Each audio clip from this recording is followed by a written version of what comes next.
오늘부터 주기도문을 주제로 한 설교 시리즈를 이어가도록 하겠습니다. 절대자에 대한 신앙을 삶과 문화의 체계로 만든 것을 종교라고 저는 정의하고 싶습니다. 다시 말합니다. 종교가 뭐냐? 절대자에 대한 신앙을 삶과 문화의 체계로 만든 것, 그게 바로 종교이다. 그럼 이 종교를 가진 사람들에게서 나타나는 특징 가운데 하나는 자기가 섬기는 절대자를 예배하는 것, 혹은 그 절대자에게 기도하는 것이 가장 보편적인 종교인의 특징입니다. 그리스도인도 마찬가지입니다.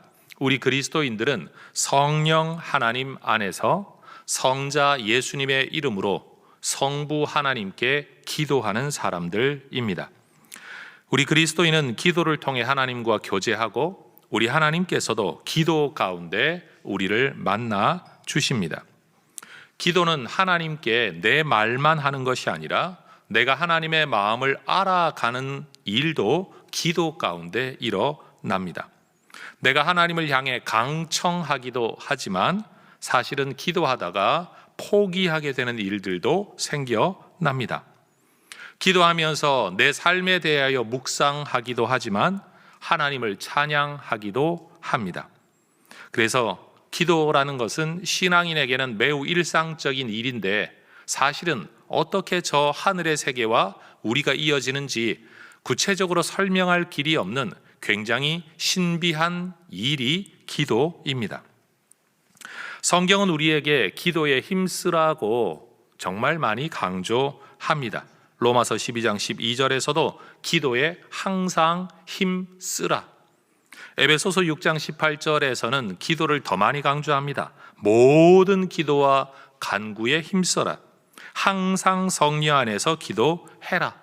성령 안에서 기도할 수 있도록 깨어 구하기를 항상 힘써라. 여러 성도들을 위해서도 기도해라. 여러분, 성경 한 구절 안에 기도하라는 말이 이렇게 많이 등장합니다. 성경이 기도를 이렇게 강조하고 있는 것을 아는 그리스도인들이기 때문에 우리는 어떻게 하면 기도를 좀 더 잘할 수 있을까를 늘 고민합니다. 당연한 일이죠. 그리스도인은 무엇을 기도해야 하고 어떻게 기도해야 하는가? 이것이 바로 우리의 질문입니다. 지난 시리즈 설교를 통해 우리는 사도신경 그리스도인은 무엇을 믿는가? 라는 주제의 말씀 이후에 오늘부터 그리스도인은 어떻게 기도해야 하는가? 라는 주제를 살피게 된 가장 큰 질문과 이유이기도 합니다. 그런데 그리스도인들 가운데 자신의 기도 생활에 만족하는 사람들은 그리 많지 않은 것 같습니다. 저도 마찬가지입니다. 기도라는 주제를 생각하면 늘 부족하고 늘 아쉽고 어느 면에서는 늘 답답하기도 하고 목마르기도 한 주제가 바로 기도입니다. 여러분의 기도 생활은 만족스러우십니까? 우리의 기도 생활에서 만족도가 떨어지는 이유를 여러 가지로 추측해 볼 수 있습니다. 우리의 내면적이고 주관적인 이유라고 한다면 해야 할 만큼의 시간을 들여 충분한 기도를 하고 있지 못하다라는 자책감이 만족도를 떨어뜨리는 이유가 될 수도 있고, 또 내가 하는 모든 기도가 내가 원하는 대로 응답되는 것은 아니라는 그 경험적 현실 때문에 기도에 대한 만족도가 떨어질 수도 있겠죠. 또 외적이고 객관적인 이유도 들 수 있습니다. 끝도 없이 발생하는 삶의 문제들, 도대체 기도가 필요하지 않은 때, 기도를 좀 안 해도 되는 때가 언제 있나? 라는 생각 때문에 그냥 인생 자체가 곤고하다라는 마음이 우리를 피곤하게 만듭니다. 또 우리 주변에도 우리의 기도를 필요로 하는 사람들, 힘들고 아파하는 사람들이 끊이지 않는다는 것도 때때로 기도에 대한 만족, 성취감, 이만하면 되었다라는 생각을 하지 못하게 만드는 이유이기도 할 겁니다. 그런데 우리 시대가 이전 세대보다 먹고 사는 이 절대적인 형편이 더 나아져서 그런지 분명 이전 세대 신앙인들보다 기도 생활의 열정이 좀 식어 있는 것은 객관적 지표로도 분명히 나타나고 있습니다. 2021년 한국 갤럽에서 실시한 한국인의 종교 1984에서 2021까지라는 주제의 설문조사 결과에 의하면 하루에 한 번 이상 기도하느냐라는 질문에 대하여 1984년도에는 기독교인의 63%가 그렇다라고 대답을 했는데 2021년에는 37%만 기도한다라고 대답을 했습니다. 거의 절반의 수준인 거죠. 그런데 이건 비단 기독교에 관한 문제만은 아닙니다.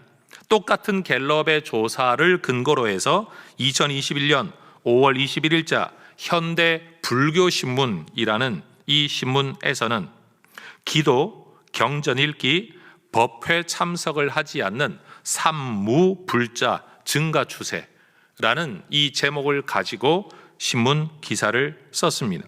하루 1회 이상 기도하는 불자의 비율이 1984년 대비 4분의 1 수준으로 줄어들었다라고 하면서 탄식하는 이야기를 불교 신문에서 게재한 겁니다. 그러니 우리 시대는 지금 모든 종교에서 탈종교와 그리고 세속화 현상이 가속화되고 있다라는 것을 우리는 알 수 있는 거죠. 물론 우리 시대에도 기도 생활의 은혜를 누리고 또 만족하는 사람이 전혀 없는 것은 아닙니다. 마음만 먹으면 언제든지 기도 생활의 은혜를 간증하는 분들의 책 또는 유튜브의 간증들이 넘쳐납니다. 그런데 특별한 기도의 응답을 누린다고 하는 그들의 간증을 듣거나 읽다가 보면 한편으로는 나도 저러면 좋겠다라고 가슴이 뜨거워지기도 하지만 또 다른 한편으로는 저 사람은 저렇게 누리고 사는데 나는 이게 뭔가? 라는 자괴감, 무기력함을 느낄 때도 있습니다. 또 그런 사람들은 더 많이 기도해야 됩니다. 기도하면 됩니다. 라고 말을 하지만 그렇게 기도에 전념하지 못하는 우리 자신에 대해서 더 큰 죄책감을 느낄 때도 있다라는 거죠. 소위 말해 은혜 받으려고 간증 집회 아니면 영상, 책 등을 대하다가 오히려 거기에 훨씬 미치지 못하는 자신의 현실을 보고서 자괴감, 낙심, 절망, 좌절하는 일들도 있다라는 겁니다. 주기도문이라는 이 이름은 예수님께서 직접 가르쳐 주신 기도이기 때문에 붙여진 이름입니다. 그러나 주기도문이 예수님이 하셨던 기도냐 하면 그것은 아닙니다. 오히려 예수님이 하셨던 아주 분명하고 긴 기도라고 하면 요한복음 17장에 나오는 예수님의 기도를 우리는 대제사장적 기도라는 이름으로 붙여두죠. 훨씬 더 직접적인 기도문이 거기에 등장합니다. 그러나 교회 전통에서는 예수님께서 제자들과 모든 그리스도인들이 하나님께 드려야 할 기도의 본보기가 될 만한 모범, 본보기가 될 만한 모범이라는 차원에서 우리는 이것을 주기도문을 기도의 전범, 모범이 되는 법전 같은 전범이라고 우리는 주기도문을 이해하고 있습니다. 그렇다면 예수님께서 제자들에게 이 주기도문을 가르쳐 주신 계기는 도대체 무엇이냐라는 거죠. 우리가 예수님의 속마음을 다 알 수 없습니다. 또 예수님이 내가 이것 때문에 너희들에게 가르쳐준다라고 말씀하지는 않으셨습니다. 그러나 이 본문이 기록된 전후의 문맥 속에 성경의 기록만 두고 보자면 아주 두 가지의 분명한 이유를 우리는 유추해 볼 수가 있습니다. 첫 번째, 예수님께서 제자들에게 주기도문의 내용을 가르치시게 된 첫 번째 이유는 예수님의 기도 생활에 동기부여받은 제자들의 요청 때문입니다. 다시 말하면 예수님의 기도 생활을 보면서 나도 그렇게 되고 싶습니다. 어떻게 하면 될까요? 라고 했던 제자들의 요청 때문이라는 겁니다. 바울의 전도 여행 동역자였던 의사 누가는 예수님의 행적에 대하여서도 기록을 했죠. 그것이 바로 누가복음입니다. 이 누가복음에서는 예수님의 기도 생활에 대하여 아주 특별한 관심을 가지고 기록합니다. 4개의 복음서 가운데 예수님의 기도 생활을 집중적으로 기록한 책이 바로 누가복음입니다. 누가복음 안에서 몇 가지의 기록 사건만 훑어보더라도 예수님은 공적 생애를 시작하시는 계기가 되었던 세례 사건에서부터 기도하시는 모습으로 등장합니다. 우리야 세례 받을 때 지난 죄를 회개하느라고 기도할 수 있지만 죄 없으신 예수님은 도대체 무엇을 위해 세례 받을 때 기도하셨을까? 기도의 내용은 우리가 알 수가 없습니다. 그러나 중요한 건 분명 예수님은 세례 받으실 때 기도하셨다라는 겁니다. 또 예수님께서 세례를 받으시면서 기도하실 때 성령의 임재가 있었는데, 성령의 임재가 있었기 때문에 그 은혜 때문에 기도한 게 아니라 기도하시는 예수님께 성령의 임재가 있었다는 것을 우리는 알아야 됩니다. 다시 말하면 나도 은혜 받으면 기도할 거야 라고 우리는 말을 하지만, 예수님의 순서를 보면 은혜 받고 성령 받아 기도하신 게 아니라 기도를 일상적으로 하시는 습관 속에 성령의 임재 사건이 있었다라는 것을 우리는 기억해야 된다라는 거죠. 예수님은 하늘의 초자연적 능력을 가지고 공생의 사역을 하시는 중에도 시간과 장소를 구별하셔서 의도적으로 기도 생활에 힘 쓰셨습니다. 시간 나면 하겠다, 형편되면 하겠다가 아니라 의도적으로 시간과 공간을 만드셔서 기도하셨다라는 겁니다.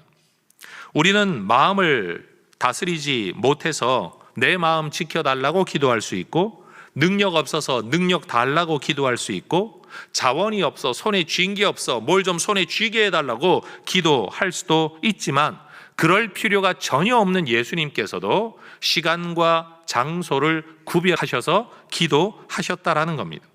심지어 예수님은 누가복음 6장을 보면 밤을 새워 기도하기도 하십니다. 뭐가 그렇게 간절하고 절박하셔서 밤을 새워 예수님이 기도하셔야 했을까요? 그뿐만이 아닙니다. 때로는 혼자만 기도하신 게 아니라 제자들을 이끄시고 기도만을 목적으로 특별한 장소를 찾으실 때도 있었습니다. 그러니 여러분, 누가복음에 나타난 예수님의 모습은 말 그대로 기도하는 예수님이십니다.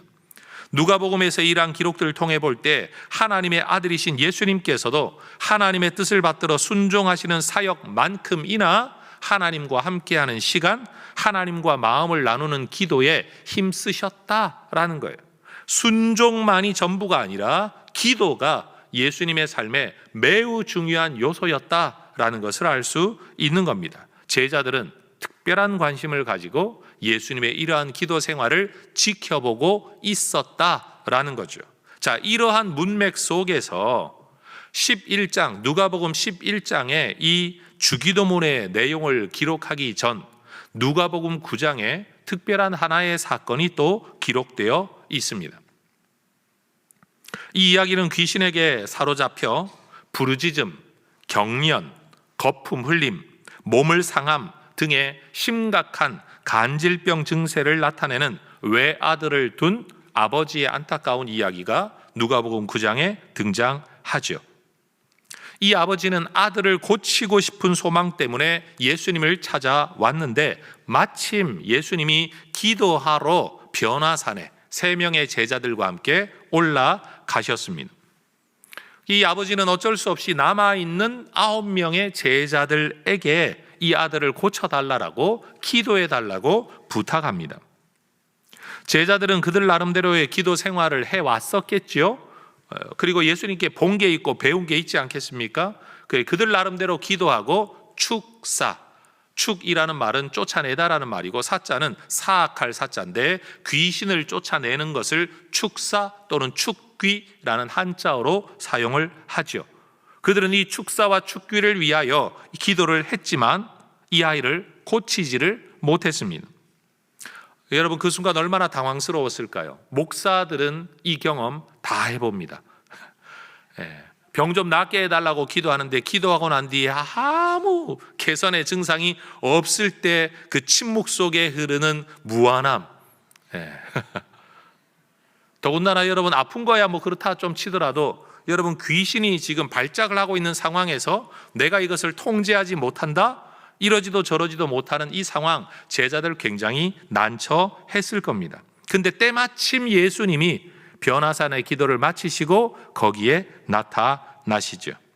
그리고 말씀 한마디의 권세로, 귀신의 권세로부터 이 아이를 건져냅니다. 구해내신 겁니다.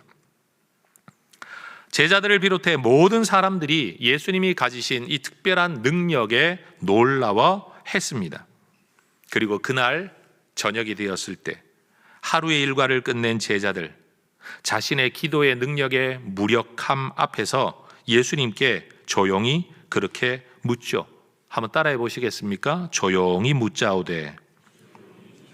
우리는 왜? 뭐 뒷말은 안 해도 아시겠죠? 질문의 핵심은 그겁니다. 우리는 왜 안 될까요? 우리는 왜 못할까요? 예수님은 되는데 우리는 왜 안 될까요? 이때 예수님께서 제자들의 질문에 대하여 기도라는 주제를 가지고 대답하시죠. 기도 외에 다른 것으로는 이런 종류가 나갈 수 없느니라. 결국 예수님과 제자들의 차이를 예수님은 야, 나는 하나님의 아들이잖니, 니네는 인간이잖아 라는 신분 또는 태어난 본질로 구별짓지 않으셨다라는 겁니다. 여러분, 이것은 굉장히 중요한 포인트입니다. 우리는 흔히 문제가 있으면 예수님이니까 되지, 우리니까 안 되지 라고 해석할 경우가 너무 많은데, 예수님은 나는 나니까 되는 거고 너희는 너희니까 안 되는 거야 라고 말씀하지 않으시고 기도라는 가능성을 열어주시는 겁니다. 나와 너희의 차이를 극복할 수 있는 길이 있다. 너희들도 되는 길이 있다. 그게 뭐냐? 기도다 라고 지금 말씀하고 계시다라는 거예요. 자신들의 무능과 예수님의 능력의 차이를 실감했던 바로 이 누가복음 9장의 사건 이후에 여전히 예수님은 기도 생활을 이어가시죠. 그리고 오늘 보면 누가복음 11장 1절에도 보면 예수께서는 여전히 한 곳에서 기도하고 계신 겁니다. 그러니 여러분, 어쩌다가 바라보는 예수님의 기도가 아니라 9장에서 나의 그 무한함과 예수님의 능력, 그 큰 괴리를 느끼고 바로 이것이 기도 때문이다라는 것으로 말씀을 들었는데, 예수님이 또 기도하시는 모습을 보았을 때 오늘 본문 11절, 예수님이 그 기도를 마치고 나자 제자 한 명이 또 예수님께 조용히 묻자와 가로되, 같게 말할 수도 있겠죠. 뭐라고 질문합니까? 우리에게도 이 기도를 가르쳐 주십시오 라고 요청하는 겁니다. 따라 하십시다. 우리에게도 가르쳐 주옵소서. 여러분, 제자들은 유대인입니다. 유대인들은 이미 유대교의 전통적인 기도 문해 교육을 받았을 것이고, 전통적인 기도의 패턴을 따라 기도 생활을 하고 있었을 겁니다. 기도 한번 해보지 않았던 사람들이 아니라 유대교 문화 안에서 유대교적 방식으로 한 분이신 하나님의 이름을 불러 기도해 왔던 사람들이라는 사실입니다. 그런데도 그들이 예수님께 요청하는 겁니다. 우리에게도 가르쳐 주옵소서.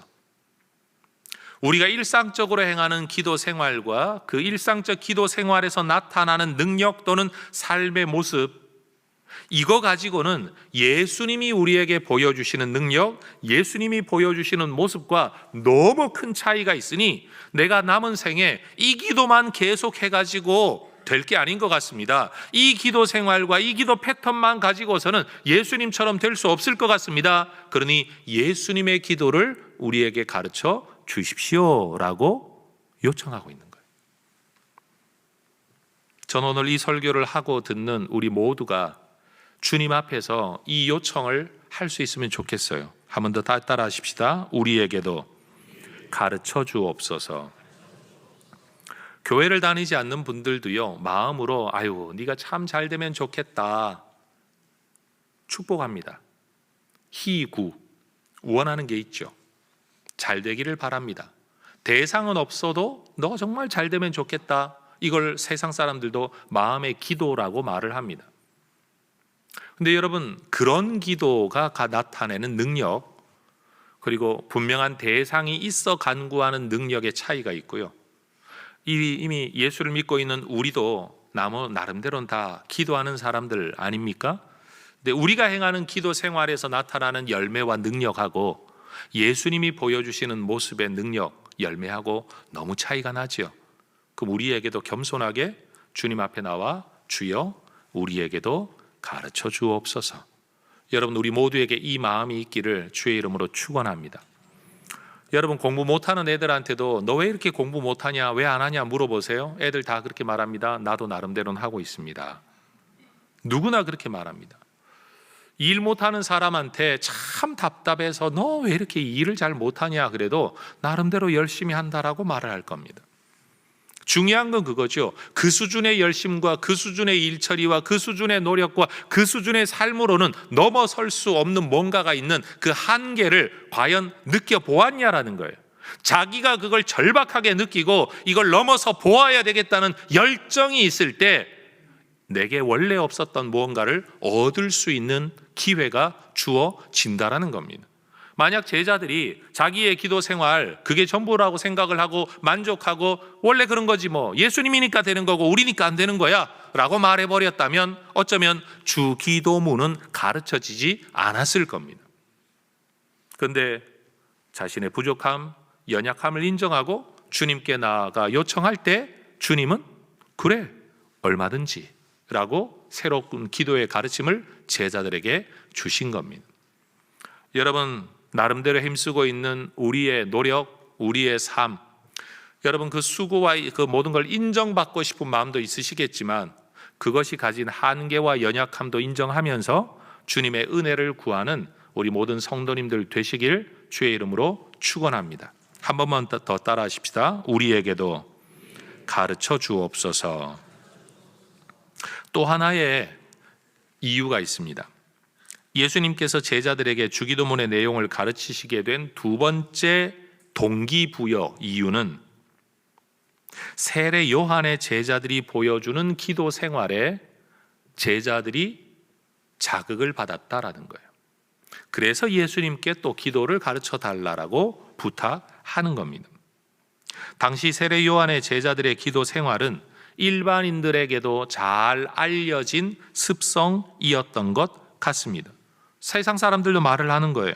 요한의 제자는 자주 금식하고 자주 기도합니다. 바리새인의 제자들도 그들 나름대로 기도를 합니다. 그런데 당신의 제자들은 기도하는 모습을 도무지 볼 수가 없습니다. 아마 예수님의 제자들에게는 이때까지 공통된 기도의 습관, 예를 들어 그들이 모이면 어떤 형태로 기도한다, 어느 자리에서 기도한다, 어느 시간을 지켜서 기도한다, 그들 나름대로 기도의 포즈나 아니면 기도 문이 따로 있지 않았던 것 같습니다. 그러니 사람들이 볼 때는 제자들의 모습은요, 말 그대로 먹고 마시는 게 전부인, 저게 뭔 종교 지도자 밑에 따르는 사람들인가 라고 싶을 만한 모습이었다라는 겁니다. 그래서 제자들은 세례 요한을 비롯한 다른 랍비들, 종교 교사들이 그랬던 것처럼 예수님께서도 우리에게 뭐 시간을 지키라고 하든지 횟수를 지키라고 하든지 기도하는 자세를 지키라고 하든지 장소를 지키라고 하든지 우리만이 가질 수 있는 뭔가의 기도에 대한 가르침을 주시기를 요청하는 거예요. 그게 오늘 본문 누가복음 11장 1절 안에 요한이 자기 제자들에게 기도를 가르친 것처럼 우리에게도 기도를 가르쳐 달라라고 요청하는 겁니다. 여러분, 인간의 삶의 문제가 뻔하다는 점에서 보면 사람들이 하는 기도의 차이가 뭐 그리 대단하겠습니까? 그래서 먹고 마시는 문제, 인생에 대한 기도는요, 불교도가 하는 기도나 예수교도가 하는 기도나 여러분 그리 큰 차이가 없습니다. 왜냐하면 인간 삶의 문제가 다 뻔하니까 말이에요. 또 만약 이 유대인들의 입장에서 보면 한 분 하나님께 드리는 기도라고 한다면 요한이 가르친 기도나 유대인들 바리새인들이 행하는 기도나 여러분 가릴 게 뭐가 있겠습니까? 어차피 한 분 하나님에 대한 기도인데 말이에요.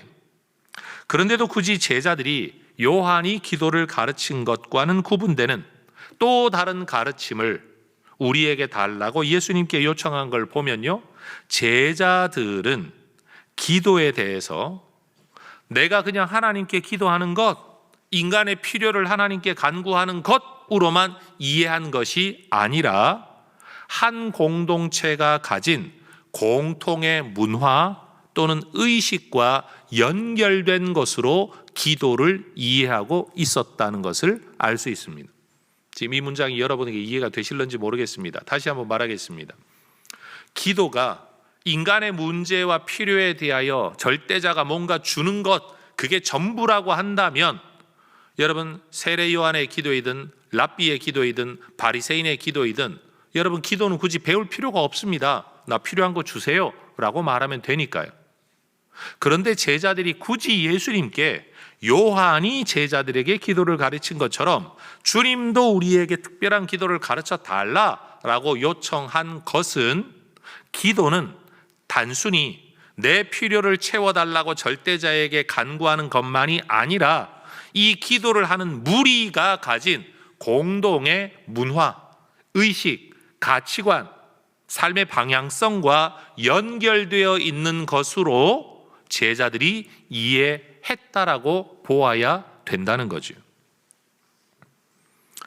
여러분, 무속인이나 불교인이나 기독교인이 똑같은 기도만 만약 하고 산다고 한다면 여러분, 그들의 비전, 그들의 소원, 거기에 무슨 차이가 있겠습니까?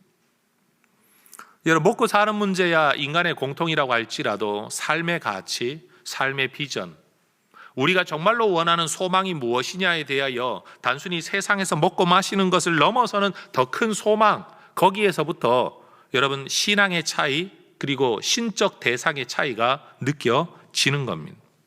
그리스도인의 기도는 타 종교인의 기도와 무엇이 달라야 할까요? 여러분, 하나님 나라 백성의 기도는 세상의 기도와 무엇이 달라야 할까요? 더 세밀하게 들어오면요, 해성교회 성도들의 기도와 일반 타교회 성도들의 기도에 무슨 차이가 있을까요? 저는 있어야 된다고 생각합니다. 우리 교회가 추구하는 가치, 우리 교회가 추구하는 비전, 우리가 함께 사용하는 일종의 언어 표현, 워딩들, 여러분, 그런 것들이 우리의 입에 익어 우리 해성교인들이라고 느껴지는 기도문이 나오는 거죠. 예를 들어 하늘의 복을 받은 사람으로서 주여 우리가 세상에 복이 되게 하옵소서. 우리 해성교회 교인들에겐 이게 너무나도 익숙한 표현이지만 일반 교회에서는 쉽게 찾을 수 없는, 들을 수 없는 표현인 겁니다. 주여 우리가 사람을 세워가는 교회가 되게 하옵소서. 말씀과 성령으로 사람을 세워가는 교회가 되게 하옵소서. 사도행전적 교회가 되게 하옵소서 등등. 여러분, 우리는 단순히 먹고 사는 것을 위해 기도하는 것이 아니라 하나님의 말씀을 내 삶으로 어떻게 실현할 것인지, 그것을 어떻게 표현할 것인지, 어떻게 꿈꾸고 있는지가 우리의 기도문에 달려있다라는 것이지요.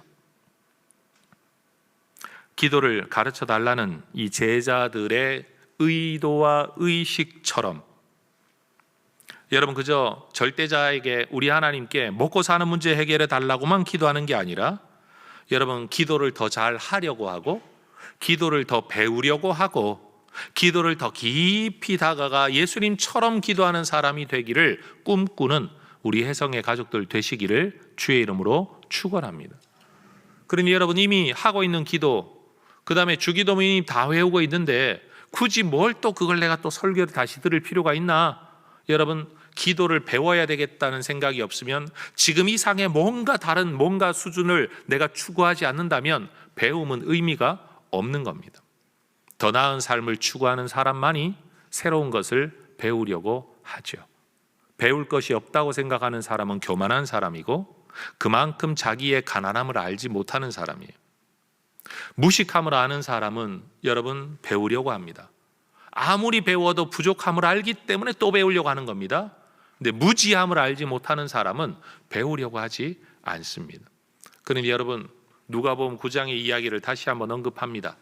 나의 영적 현실이 어떠한지, 영적 능력이 어떠한지, 내 삶의 수준이 어떠한지를 뼈저리게 느껴본 사람만이 나 여기서 벗어나야 되겠다.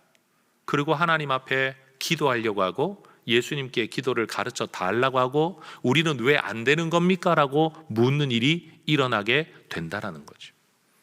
성도 여러분, 우리 모두가 주님 앞에 나아가 묻고 들으며 배우기를 힘쓰는 하나님의 종들 되시기를 주의 이름으로 축원합니다.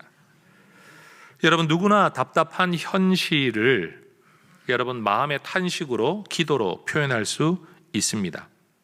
그럼에도 불구하고 바울에 의하면 우리는 무엇을 마땅히 기도해야 하는지도 알지 못하는 존재입니다. 따라하십시다. 우리는 마땅히 기도할 바를 알지 못하나. 우리는 자기 소원이 다 있고요, 원하는 것이 있는데도 불구하고 마땅히 어떻게 그리고 무엇을 기도해야 되는가를 알지 못한다라고 바울은 진단합니다.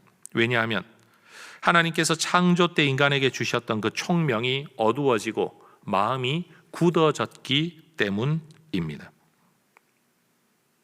이런 우리를 위해 예수님은 십자가를 지셨고 생명과 경건에 속한 모든 좋은 것을 우리에게 주셨습니다. 우리는 이것을 구원이라고 말합니다. 우리는 지혜와 총명이 어두워진 사람들이지만 어두워져서 뭘 기도해야 되는지도 모르고 구원이 필요한 줄도 모르지만 그런 우리를 위해 주님은 오셔서 죽어주셨다라는 거예요.